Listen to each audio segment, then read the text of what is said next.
प्रिय श्रोता, नमस्कार। कार्यक्रम वेद पाठशाला में आपका हार्दिक स्वागत है।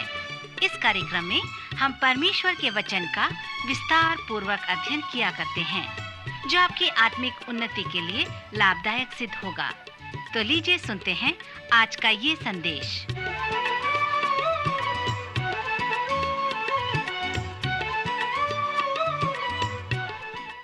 नमस्कार श्रोता मित्र, वेद पाठशाला की अगली कक्षा में आपका स्वागत है। पवित्र शास्त्र के प्रत्येक पुस्तकों के सर्वेक्षण में यह एक रोचक अध्ययन है। हमारे सर्वेक्षण का प्रारंभ पुराने नियम से हुआ है और वह हमें नए नियम में पौलुस प्रेरित की पत्रियों तक ले आया है। पिछले अध्ययन में हमने पौलुस द्वारा लिखी कुरिन्थियों के पहली पत्री का सर्वेक्षण समाप्त किया था और अब हम दूसरे कुरिन्थियों की पत्री का सर्वेक्षण करेंगे। जैसे मैंने आपसे बताया था कि पौलुस ने कुरिन्थियों की पहली पत्री को इफिसुस से लिखा था। जब वह वहाँ पर 3.5 वर्ष की सेवकाई की थी, सो वहाँ पर उसने जो पत्र भेजा उसे हम कुरिन्थियों की पहली पत्री कहते हैं, जिसे उसने तीतुस के हाथ में भेजा था, जिसका हमने हाल ही में सर्वेक्षण समाप्त किया। जब हम पास्तरी पत्रियों में आएंगे तो हम तीतुस के विषय में देखेंगे। तीमुथिस के विपरीत तीतुस एक वृद्ध व्यक्ति था। वह बहुत दृढ़, स्थिर व परिपक्व था। सो तीतुस के ऊपर पौलुस का एक दृढ़ विश्वास था। ऐसा लगता है कि तीतुस एक धर्मी व भला व्यक्ति था। सो पौलुस ने उसके हाथ में प्रथम कुरिन्थी की पत्री को कुरिन्थ के विश्वासियों के पास में भेजा। पौलुस को इफिसुस में 3 या 3.5 वर्ष रहना था, क्योंकि उस नगर में भोग विलास, व्यभिचार, दंगा व बलवा उसने देखा था। सो यह पौलुस के लिए बहुत ही कठिन था। यदि वहाँ पर बलवा नहीं होता तो शायद पौलुस इफिसुस में और लंबे समय तक रहने लगता, परंतु अन्य स्थानों की अपेक्षा उसने इफिसुस में अधिक समय तक रहा। इफिसुस में वह तुरनुस की पाठशाला में पढ़ाया करता था। वह सुबह 11 बजे से शाम के 5 या 6 बजे तक प्रतिदिन पढ़ाया करता था। इस प्रशिक्षण सेवकाई के द्वारा इफिसुस में अनेक छोटे बड़े कलीसियाएं बनने लगे, जैसे पिरगमुस, स्मुर्ना, थुआतीरा, सरदीस, फिलाडेल्फिया और लौदीकिया। प्रकाशित वाक्य की पुस्तक में जिन कलीसियाओं के विषय में बताया गया है, वे सब कलीसिया इफिसुस से ही बने थे। सो तुरनुस की पाठशाला का शिक्षा एक फलवंत शिक्षा थी। प्रेरितों के काम के 19वें अध्याय, जिसे आप पढ़ते हैं, पौलुस को कायल किया कि उसे वह इफिसुस के स्तर में ले आए। जब वह इफिसुस को छोड़ा तो तीतुस के द्वारा जो पत्र उसने कुरिन्थ को भेजा था, वो उसके हृदय में था। वह जानता था कि कुरिन्थ के लोगों ने किस प्रकार उस पत्र को ग्रहण किया। इस बात को वो जानना भी चाहता था। इफिसुस को छोड़ने के बाद उसके पास यात्रा की कुछ सेवकाई है। वह तीतुस को एक लंबे समय तक त्रोआस में प्रशिक्षण देता रहा। फिर उसने तीतुस के लिए संदेश भेजा कि तुम मुझसे फिलिप्पी में मिलना। फिलिप्पी का चर्च पौलुस का पसंद का चर्च था। जब पौलुस कुरिन्थ में सेवा कर रहा था, तब फिलिप्पी के विश्वासी उसे सहयोग दिया करते थे। इसलिए जब वह फिलिप्पी जाता है तो उसे ऐसा लगता था कि वह अपने घर में जा रहा है। पौलुस कुछ संकट में था, सो वह फिलिप्पी के जैसे चर्च के लोगों से सहयोग चाहता था। सो जब वह फिलिप्पी में था, तब उसकी भेंट तीतुस से हो जाती है और तीतुस ने उसे बताया कि कुरिन्थ के लोगों ने पौलुस के पत्र का कैसा प्रत्युत्तर दिया है। उनमें से अधिकतर संदेश अच्छे थे, क्योंकि पौलुस ने पत्र में कुरिन्थियों को जो कुछ भी करने को कहा था, उन्होंने वैसा ही किया था। सो उसके लिए यह एक शुभ समाचार था, परंतु उसके सभी समाचार अच्छे नहीं थे, क्योंकि वहाँ के कुछ लोग सनकी थे। वे संदेह करते थे। वे पौलुस के पत्र को पसंद नहीं करते थे, परंतु उन्होंने पौलुस के पत्र का विरोध नहीं किया, क्योंकि वह पवित्र आत्मा की प्रेरणा से भी लिखा गया था। सो वे कुछ भी उस पत्र के विरोध में उसे कुछ नहीं कहे, पर पौलुस उस आक्रमण पर उन्होंने उसे आक्रमण किया। वे उसके शारीरिक रूप रंग पर उसे आक्रमण करने लगे। क्योंकि वह अधिक मार खाया हुआ था, सो उसके आंखों की समस्या थी। वह ठीक से देख भी नहीं सकता था। कुरिन्थ के लोगों ने कहा कि पौलुस शारीरिक रूप से कमजोर है, परंतु उसके पत्र में वजन है, उसमें दम है। उसमें तीतुस के हाथ में जो पत्र उसने भेजा है, उस सामर्थी पत्र के लिए वे वाद विवाद करने लगे। जब कुरिन्थ के द्वारा पौलुस ने उस गलत समाचार को सुना, तो वह अपना पेन लेकर अपना प्रेरणादायक पत्र को लिखता है और उन लोगों को लिखा जो उसके लिए संकट पैदा किए हुए थे, उसके शत्रु थे और कुरिन्थ में वे उसके विरुद्ध में बलवा किए हुए थे। तीतुस ने पौलुस को बताया कि उन विद्रोही लोगों का कहना है कि पौलुस को अपने आप प्रेरित करने का कोई अधिकार नहीं। वे जानते थे कि कौन प्रेरित कहला सकता है। सो उसके बपतिस्मा के समय से उसके स्वर्गारोहण तक जो लोग उसके साथ थे, वे ही प्रेरित कहला सकते थे। क्योंकि उस समय पौलुस यीशु के साथ नहीं था, सो कुरिन्थ के कुछ लोग उसका जो उनका कहना था कि तुम प्रेरित नहीं हो, तुम्हें इस प्रेरिताई पत्री को हमें लिखने का कोई अधिकार नहीं है। इसलिए दूसरे कुरिन्थियों को हम सेवक का प्रत्यय पत्र कहते हैं। इस पत्री में पौलुस ने हमें सेवक के प्रत्यय पत्र का एक श्रेष्ठ ग्रंथ रत्न दिया है। इस पत्री के प्रथम 6 अध्याय हमें सेवक की महान रूपरेखा के बारे बताए हैं।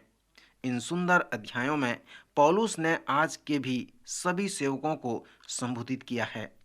वह न केवल पास्टरों को ही, यदि आप अभिषेक के साथ सभा में जाएंगे तो वहां पर प्रायः दूसरे कुरिन्थियों से ही संदेश दिया जाता है, क्योंकि वहां पर इसके विषय में महान संदेश चुनौती के साथ उन्हें दिया जाता है, जो सेवा के लिए अलग किए जाते हैं। आपको स्मरण होगा कि पवित्र शास्त्र में और विशेष करके प्रेरितों के काम के 6वें अध्याय और पहला कुरिन्थियों के वरदान वाले अध्याय में बताया गया है कि सभी आत्मिक वरदान आत्मिक हैं, परंतु कुछ व्यावहारिक हैं और कुछ पास्टरी हैं। यद्यपि वे विभिन्न क्षेत्रों में हैं, फिर भी वे सब सुसमाचार के ही सेवक हैं। जब पौलुस ने इफिसियों को लिखा तो उसने हमें कहा है कि क्यों हमें रविवार को चर्च में आना है या प्रत्येक समय जब कलीसिया मिलती है तो उनका कार्य क्या होता है। पौलुस के अनुसार परमेश्वर ने चर्च में कुछ वरदानी लोगों को दिया है, जैसे पास्टर या शिक्षक। पास्टर का अर्थ है चरवाहा और शिक्षक अर्थात सिखाने वाला। आज हम चरवाही करने के शब्द का उपयोग नहीं करते, परंतु हम परामर्श शब्द का उपयोग करते हैं। हम सब जानते हैं कि परामर्श क्या है। सो पास्टर एक शिक्षक है जो परामर्श करता है। अब पौलुस इफिसियों उसके 4 अध्याय में सेवा कार्य के लिए संतों के पवित्रीकरण के विषय में बताता है। वह कहता है कि प्रत्येक विश्वासी एक सेवक है, पवित्र है और सेवक होने के लिए वह बुलाया गया है। सो पहला कुरिन्थियों में वह कहता है कि जो लोग पवित्र होने के लिए बुलाए गए हैं वे सेवक हैं। उसने कहा है कि जितने लोग मसीह के लिए अलग किए गए हैं, समर्पित हैं, वे पवित्र किए गए हैं और वे सब परमेश्वर के सेवक हैं। सो वे सब पवित्र लोग यीशु मसीह पर विश्वास रखते हैं, उसके पीछे चलने के लिए अपने आप को अलग किए हैं।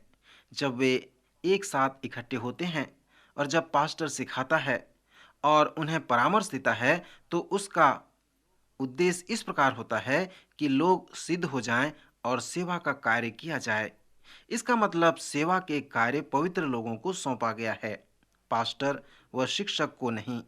पास्टर व शिक्षक कोच हैं और वो पवित्र लोग उस दल में हैं जो सचमुच में खेलने वाले खिलाड़ी हैं। कोच जो है वो किनारे की लकीर में खड़ा होकर बताता है कि वे किस प्रकार खेलें, पर पास्टर शिक्षक वे अपने कार्य को समझते हैं। उन सभी पवित्र लोगों को जो वे प्रति सप्ताह उन्हें सिद्ध बनाते हैं, वो सेवा के कार्य के लिए सिद्ध बनाते हैं। सो इस प्रकार सेवा का कार्य प्रारंभ होता है और उसका अंत नहीं होता। जब पास्टर प्रचार करता है और जब पवित्र लोग चर्च के बाहर जाते हैं, पवित्र आत्मा की प्रेरणा से पवित्र व सिद्ध होकर एक चुनौती के साथ जाते हैं और सेवा के कार्य को पूरा करते हैं। सो पौलुस जो एक न केवल पास्टर को ही लिखता है, परंतु प्रत्येक विश्वासी को वो लिखता है। प्रत्येक नए जन्म पाए हुए लोगों का उद्धार केवल एक ही उद्देश्य से हुआ है, और वो उद्देश्य है सेवा का काम किया जाए। और सेवा के इसी भाग को परमेश्वर उन लोगों के द्वारा करवाना चाहता है। श्रोता मित्र, जैसे आप इस दूसरे कुरिन्थियों में इस आशय के साथ आते हैं, तो प्रथम बात पर आप ध्यान रखें कि पौलुस इस पत्री में जिसके विषय में बताया है, उसे हम सेवकों का प्रशिक्षण कह सकते हैं। पौलुस ने हमें कहा है कि इसी प्रकार परमेश्वर हमें प्रशिक्षित करता है कि हम सेवक कहलाएं। आसिया में पौलुस का जो अनुभव था, उसे उसने लिखा है। यह उस समय की बात है जब लुस्त्रा में उसे पथरवा किया गया और मरा हुआ जानकर उसे छोड़ दिया गया। पौलुस लिखता है और चाहता है कि वे विश्वासी उसके समस्या को समझें जो आसिया में उस पर हुआ था। उसने उनसे लिखकर कहा कि हे भाइयों, हम नहीं चाहते कि तुम हमारे उस क्लेश से अनजान रहो जो आसिया में हम पर पड़ा है, कि ऐसे भारी बोझ से दब गए थे कि जो हमारी सामर्थ्य से बाहर है, यहाँ तक कि हम जीवन से भी हाथ धो बैठे थे। वरन हमने अपने मन में समझ लिया था कि हम पर मृत्यु की आज्ञा हो चुकी है, कि हम अपना भरोसा न रखें, परंतु परमेश्वर जो मरे हुओं को जिलाता है, उसी ने हमें ऐसी बड़ी मृत्यु से बचाया है और बचाएगा। और उससे हमारी यह आशा है कि वह आगे को भी बचाता रहेगा। सो पौलुस इस वचन के साथ इस लेखांश का प्रारंभ करता है कि हमारे प्रभु यीशु मसीह के परमेश्वर और पिता का धन्यवाद हो, जो दया का पिता और सब प्रकार की शांति का परमेश्वर है।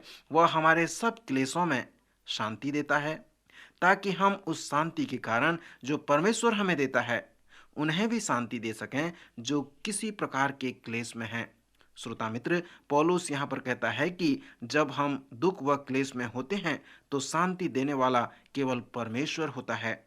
उदाहरण के लिए मैं यिर्मयाह डेंटन के विषय में बताना चाहूँगा, जिसे 7 वर्ष तक बंदीगृह में रखा गया था और उनमें से 4 वर्ष उसने काल कोठरी में अकेला रखा गया। कल्पना करें कि ऐसी परिस्थिति में कौन उसका सहारा हुआ होगा। परमेश्वर उसे ऐसी परिस्थिति में शांति दिया और परमेश्वर उसका सहारा बना। पौलुस के अनुसार कभी कभी परमेश्वर हमें अनुमति देता है कि ऐसे परिस्थिति में होकर हम जाएं, ताकि उस परिस्थिति से हम परमेश्वर की ओर फिर सकें। परंतु प्रत्येक परिस्थिति में केवल वही हमें शांति देता है। अब पौलुस अगला कारण भी बताता है कि क्यों परमेश्वर हमें क्लेश व दुख को अनुमति करने की और अनुभव करने की अनुमति देता है, और फिर बाद में वह हमें शांति देता है, परंतु तब तक हम किसी और को खेदित कर चुके होते हैं। सो जब इस प्रकार का समय हमारे साथ व्यतीत होता है, तो कौन हमें इसके योग्य बनाता है कि हम उन्हें शांति दे सकें। यह सत्य है मित्र कि हम विद्वान हैं। यह सत्य है कि हमने अच्छी शिक्षा पाई है, और यह भी सत्य है कि हमें ठेस किसी को पहुंचाई है, और जब हमको ठेस पहुंचती है तो हम परमेश्वर की ओर आकर उससे शांति प्राप्त करते हैं, क्योंकि शांति देने वाला केवल परमेश्वर है। सो इस प्रकार हम उसके शांति को प्राप्त करके उसके अनुग्रह को जान सकते हैं। यहाँ पर पौलुस उन लोगों के प्रश्न का जो उत्तर है इस प्रकार देता है और कहता है कि मैं एक सेवक हूँ, और तुमको बता दूं कि एक सेवक को सचमुच में किस प्रकार होनी चाहिए। सेवक के विषय में जो प्रत्यय पत्र वह बताता है, वह है दुख उठाना, क्योंकि प्रशिक्षण के समय उसके मध्य परमेश्वर सेवकों को उपयोग करता है। पौलुस यहाँ पर अपने अनुभव को बताता है कि जब वह लुस्त्रा में था, तब उसे किस प्रकार पथरवा किया गया। वह मृत्यु के निकट में था। उसने ऐसे परिस्थिति में अपने पर नहीं वरन परमेश्वर पर भरोसा रखा। उसने ये नहीं कहा कि मैं कुछ कर सकता हूँ, परंतु वह संपूर्ण रूप से अपने परमेश्वर यहोवा पर भरोसा रखा।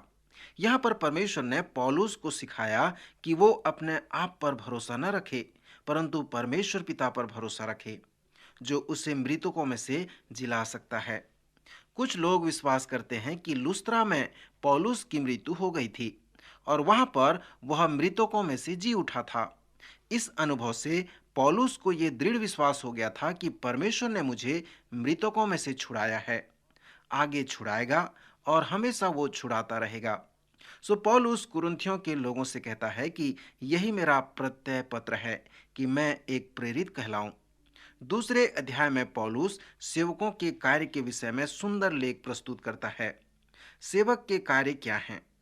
यह बहुत ही महत्वपूर्ण है कि हम जानें कि जिसे हम करने का प्रयत्न कर रहे हैं कि सेवक का महत्वपूर्ण कार्य क्या है। यीशु मसीह के सेवक होने के नाते यदि हम इसे जानने का प्रयत्न करें कि हम क्या करना चाहते हैं, तो यह जानकर मुझे प्रसन्नता होगी। दूसरा अध्याय के 14 से 16 पद में पौलुस सेवक के कार्य को इस प्रकार से वर्णन करता है।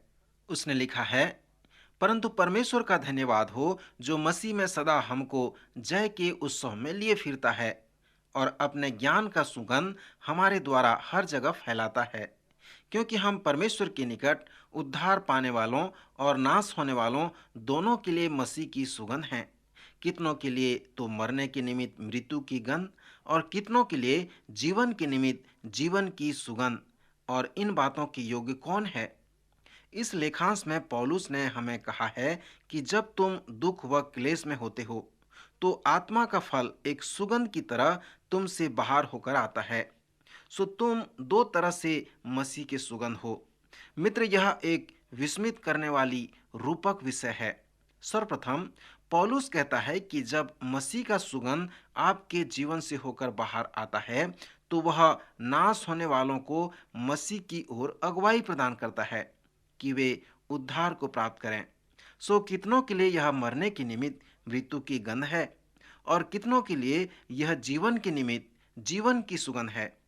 अगले अध्याय में पौलुस उस प्रश्न का उत्तर देता है।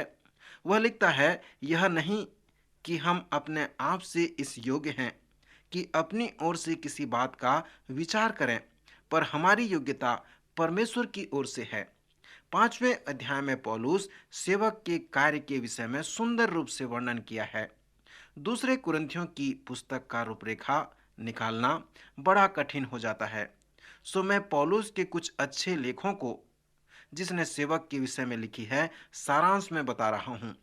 5वें अध्याय में वह अपने आप के विषय में बताया है और कहता है कि यदि हम बेसुध हैं तो परमेश्वर के लिए, और यदि चैतन्य हैं तो तुम्हारे लिए। सो इसके लिए कुरिन्थ के कुछ लोग पौलुस पर दोष लगाते हैं और उनका दोष लगाना ठीक होता है। उनके कहने का तात्पर्य था कि तुम्हारे जीवन का जो केंद्र है वो हमारे जीवन के केंद्र से अलग प्रकार का है। हमारे जीवन का केंद्र स्वार्थ है, परंतु तुम्हारे जीवन का केंद्र हमारे जीवन के केंद्र के जैसा नहीं है। यहाँ पर पौलुस उनके दोष को मानता है और कहता है, यह सत्य है कि मेरे जीवन का केंद्र अलग प्रकार का है। मेरे जीवन का केंद्र प्रभु यीशु मसीह है। मेरा संपूर्ण जीवन मसीह के चारों ओर परिक्रमा करता है। सो पौलुस उनके दोष को स्वीकार कर लेता है। पर जैसे पौलुस अपने आप को उनके विरोध से बचाता है, तो वह सेवक के कार्य के विषय में एक और विवरण प्रस्तुत करता है। वह कहता है, यदि मैं बेसुध हूं तो ध्यान करो कि मेरे पास कुछ निर्देश हैं और मैं उन पर विश्वास करता हूं। सर्वप्रथम मैं विश्वास करता हूं कि एक सब के लिए मरा। दूसरे में मैं विश्वास करता हूं कि सभी खोए हुए हैं। और तीसरे में मैं विश्वास करता हूं कि सभी को सुनना अनिवार्य है। मैं विश्वास करता हूं कि सब के लिए एक मरा। यीशु मसीह संपूर्ण जगत के लिए मर गया। इसका मतलब संपूर्ण जगत खोया हुआ था। यदि वह खोया हुआ नहीं होता तो यीशु को मरने की आवश्यकता नहीं पड़ती। मैं ये भी विश्वास करता हूँ कि इस पृथ्वी से समस्त लोग उस शुभ संदेश को सुने कि यीशु उनके लिए मरा है। इसलिए मैं इस पागल मनुष्य की तरह जीता हूँ। जिस प्रकार तुम जीते हो उस प्रकार मैं नहीं जीता। जिस प्रकार तुम्हारा महत्व है वैसा मेरा महत्व नहीं है। और इसीलिए मैं एक पागल मनुष्य की तरह जीवन व्यतीत करता हूँ, क्योंकि मैं उन 3 आत्मिक निर्देशों पर विश्वास करता हूँ। इस संदर्भ में पौलुस फिर कहता है कि परमेश्वर ने मसीह में होकर अपने साथ संसार का मेल मिलाप कर लिया और उनके अपराधों का दोष उन पर नहीं लगाया, और उसने मेल मिलाप का वचन हमें सौंप दिया है। मेल मिलाप की सेवा हमें सौंपी है। पौलुस के कहने का तात्पर्य यह है, जैसे कि हमने पहले भी देखा था, कि प्रारंभ में मनुष्य और परमेश्वर साथ थे। वे एक थे, परंतु परमेश्वर ने मनुष्य को चुनाव करने की स्वतंत्र इच्छा दी थी और उसकी सृष्टि भी इसी प्रकार की थी। सो मनुष्य ने इस प्रकार चुनाव किया कि वह परमेश्वर से मुड़कर चला गया। अब जब ऐसा हुआ तो परमेश्वर उसे देख नहीं सका, क्योंकि मनुष्य ने पाप किया। इसलिए परमेश्वर भी मनुष्य से अलग हो गया और इस प्रकार परमेश्वर और मनुष्य के बीच में तलाक हो गया। यही मूलभूत समस्या है जिसे बाइबल बताती है। सो जैसे पौलुस अपने मूल विषय में आकर कहता है, मैं विश्वास करता हूं कि परमेश्वर ने मसीह में होकर अपने साथ संसार का मेल मिलाप कर लिया है और उनके अपराधों का दोष उन पर नहीं लगाया। सो प्रभु यीशु मसीह की मृत्यु ने परमेश्वर को ये संभव कर दिया कि अपने साथ संसार का मेल मिलाप कर ले। सो हमने से जितने लोग यीशु मसीह की मृत्यु के द्वारा मेल मिलाप कर लिए हैं, परमेश्वर ने उन सबको इस मेल मिलाप की सेवा सौंपी है। आज हमें इस संसार के लोगों के पास जाना है और उनसे कहना है, क्या आप नहीं जानते कि परमेश्वर ने आपका मेल मिलाप कर लिया है? जब यीशु मसीह क्रूस पर था, क्रूस पर मर गया, तो परमेश्वर तुम्हारे साथ मेल मिलाप कर लिया। सो जब से यीशु मसीह ने क्रूस पर अपनी जान दी है, तब से परमेश्वर आपके पापों का अपराध जो है, उसका दोष आपके ऊपर नहीं लगाया, परंतु प्रभु यीशु मसीह आपके उन सब पापों के दोष को अपने ऊपर ले लिया। सो क्या आप इस पर विश्वास नहीं करेंगे? परमेश्वर की ओर फिरो और उससे मेल मिलाप कर लो। श्रोता, इस लेखांश में जहां पौलुस हमें सेवक के कार्य के विषय में बताता है, तो पौलुस कहता है, यही हमारा कार्य है कि हम मेल मिलाप की सेवा करें। हमारा संदेश मेल मिलाप का संदेश हो जाए। आज हमें इस संसार के सभी खोए हुए लोगों के पास जाना है और कहना है कि एक सब के लिए मरा, एक सब के लिए मारा गया, और जिसने आपके लिए मरा वह परमेश्वर को ये संभव कर दिया कि आपके साथ वह अपना मेल मिलाप कर ले। क्या आप इस पर विश्वास करते हैं? परमेश्वर की ओर फिरें और उसके साथ मेल मिलाप कर लें। यदि आप मेल मिलाप प्राप्त कर लिए हैं, तो क्या आप उस कार्य को समझते हैं जिसे परमेश्वर ने आपको सौंपा है? इस अध्याय में पौलुस हमसे कहता है कि हम सेवक के कार्य को समझ जाएं और इस बात को भी समझ जाएं कि मसीह इस निमित्त सबके लिए मरा, जो जीवित हैं वे आगे को अपने लिए न जिएं, परंतु उसके लिए जिएं जो उनके लिए मरा और फिर जी उठा और परमेश्वर के साथ उनका मेल मिलाप कर दिया। पौलुस ने यह भी कहा है कि परमेश्वर तो आपके साथ मेल मिलाप कर लिया है, परंतु अब आपको चाहिए कि आप उससे मेल मिलाप कर लें। पौलुस के अनुसार सेवक का कार्य यही है। यही वो सेवा है जो हमें सौंपी गई है। यही वो संदेश है जो हमें सौंपी गई है। जिसे आप इस संदेश को खोए हुए लोगों को बताते हैं, उनका विश्वास प्रभु में आता है, वे भी इस सेवा के भागी हो जाते हैं। उनके जीवन में सुगंध आ जाता है और वे इस सुगंध को लोगों तक फैला सकते हैं। श्रोता मित्र, क्या आप परमेश्वर के इस सुगंध को जानते हैं? तो आप उनके निमित्त जीवन की सुगंध हैं। पर यदि वे उस संदेश को अस्वीकार करते हैं, तो उनके मरने के निमित्त आप मृत्यु की गंध हैं। सो इन बातों के योग्य कौन है? परमेश्वर का धन्यवाद हो कि पौलुस कहता है कि मसीह इन बातों के योग्य है। पौलुस ने लिखा है कि हम उन बहुतों के समान योग्य नहीं, परंतु हमारी योग्यता परमेश्वर में है। हम परमेश्वर की ओर से परमेश्वर को उपस्थित जानकर मसीह में बोलते हैं। परमेश्वर ने संसार के साथ मेल मिलाप कर लिया है, परंतु हमारे अपराधों का दोष हम पर नहीं लगाया। उस पर आज भरोसा रखें और उस परमेश्वर से मेल मिलाप कर लें। प्रभु इन वचनों द्वारा आपको आशीष दे।